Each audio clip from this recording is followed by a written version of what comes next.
Assalamualaikum warahmatullahi wabarakatuh. Apa kabar Sobat ACTM? Masih di channel yang sama ya. Aku Cina tapi muslimah. Kali ini admin akan mengangkat sebuah kisah yang ditulis oleh Ashari Ahmad Mahmud dalam sebuah buku yang berjudul Kisah Para Wanita Mulia, yaitu Asiyah binti Muzahim, perempuan yang melihat rumahnya di surga. Langsung saja kita mulai. Para dayang istana keluar untuk mandi seperti biasanya. Pada hari itu mereka melihat sebuah peti yang hanyut oleh air. Mereka bingung apa yang akan mereka perbuat dengan peti tersebut.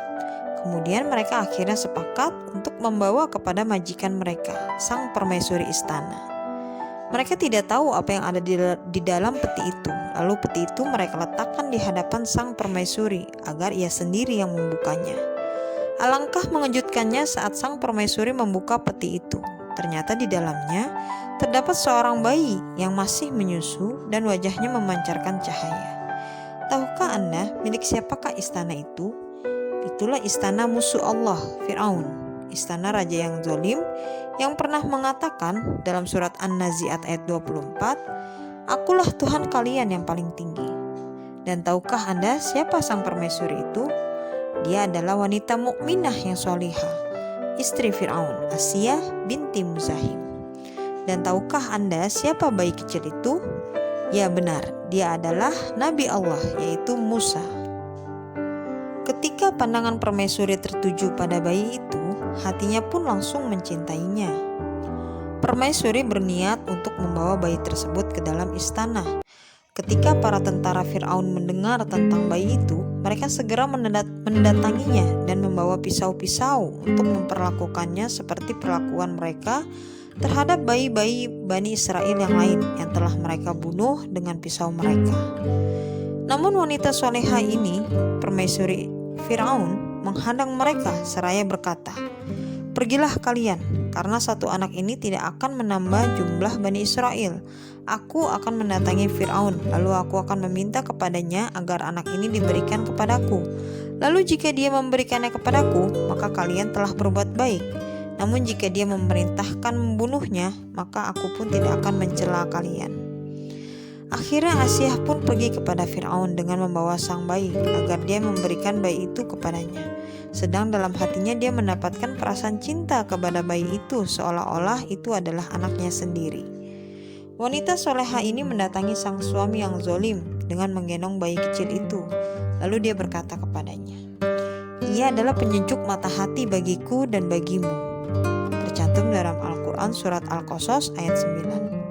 Namun Fir'aun telah dikuasai oleh kesombongan dan keangkuhan. Maka Fir'aun pun menjawab, "Anak itu untukmu, sedangkan aku tidak membutuhkannya." Meskipun Fir'aun bersikap dingin terhadap bayi tersebut, namun Asiyah tetap bahagia dan gembira karena mengetahui bahwa bayi itu akan hidup bersamanya di dalam istana. Lantas ia mengutus kepada wanita yang ada di sekitarnya untuk mencarikan seorang ibu susuan yang akan menyusui bayi kecil itu seperti ibunya sendiri. Namun sang permaisuri kaget ketika bayi itu tidak mau menyusu kepada wanita yang ada di dalam istana. Ia sangat sedih dan gelisah serta khawatir bayi kecil itu nantinya akan kelaparan. Maka sang permaisuri memerintahkan agar bayi itu dibawa ke pasar supaya dia mendapatkan ibu yang akan menyusuinya. Namun lagi-lagi bayi kecil itu tidak mau menyusu dan para wanita yang akan menyusuinya ditolak semua. Kemudian datanglah seorang wanita yang bernama Yukabat. Dia pun langsung menggendong bayi itu di pangkuannya. Dan sungguh amat mengejutkan, seketika bayi itu tersebut langsung menyusu hingga kenyang. Ya benar, itu adalah ibu kandung bayi tersebut.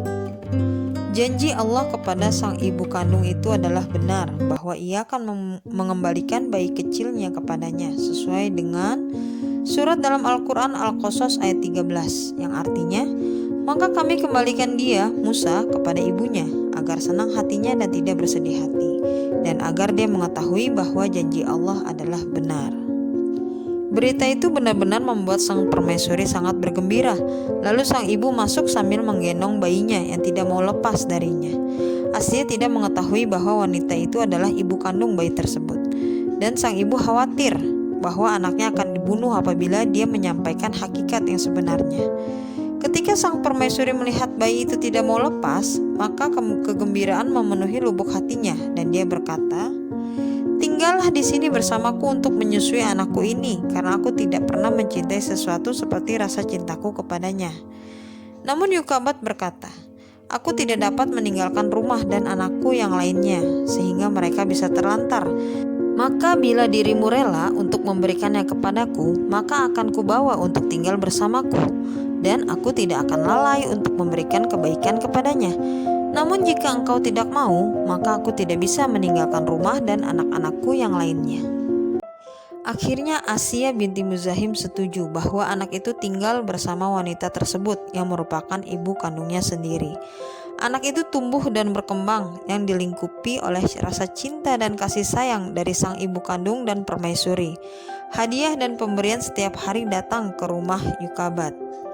Hari demi hari berlalu, anak kecil tersebut tumbuh menjadi seorang laki-laki dewasa, hingga terjadilah sebuah peristiwa yang nantinya akan melenyapkan kerajaan Fir'aun.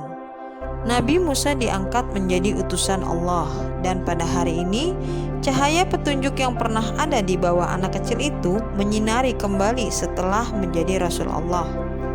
Cahaya tersebut masuk ke dalam hati yang bersih, suci, dan jujur kepada seorang wanita yang bertakwa, yang diliputi kasih sayangnya sebagai pengikut Nabi Allah, yaitu Musa alaihissalam. Tatkala berita tentang keimanan Asiyah sampai ke telinga Fir'aun, maka ia pun marah.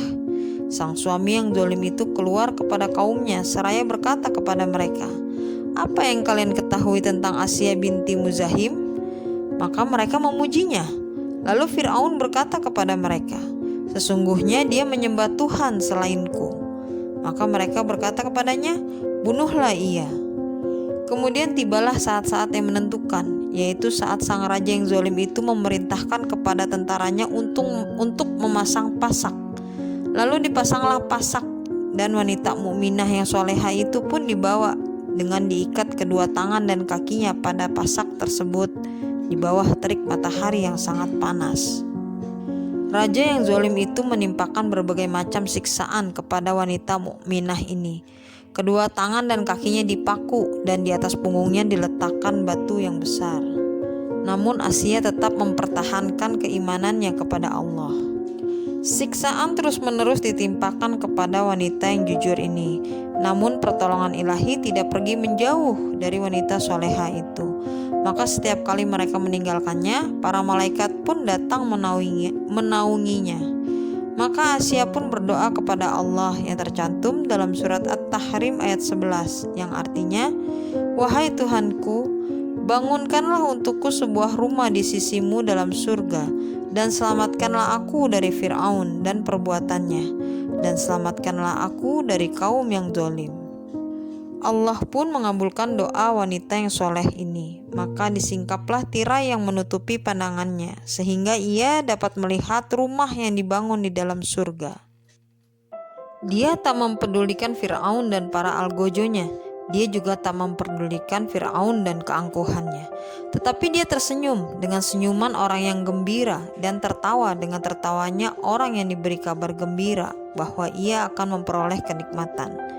Fir'aun yang zalim merasa bingung dan berkata kepada para pengawalnya, "Tidakkah kalian heran dengan kegilaannya? Kita siksa dia, tapi dia malah tertawa." Maka tibalah kini saat perpisahan. Sang raja yang zalim ini berteriak memanggil para pengawalnya agar meletakkan batu besar di atas perut wanita yang beriman ini. Akhirnya jiwa yang suci itu pergi kepada Sang Pencipta. "Betapa mulianya engkau, wahai putri Muzahim. Semua itu engkau lakukan demi memperoleh kenikmatan yang kekal dan kebahagiaan yang abadi. Semoga Allah merahmati dan meridhoimu. Selamat untukmu, wahai wanita soleha, dengan semua keutamaanmu itu." Sungguh kisah yang sangat menyentuh hati ya Sobat ACTM. Semoga kita semua bisa mengambil hikmah dari kisah ini.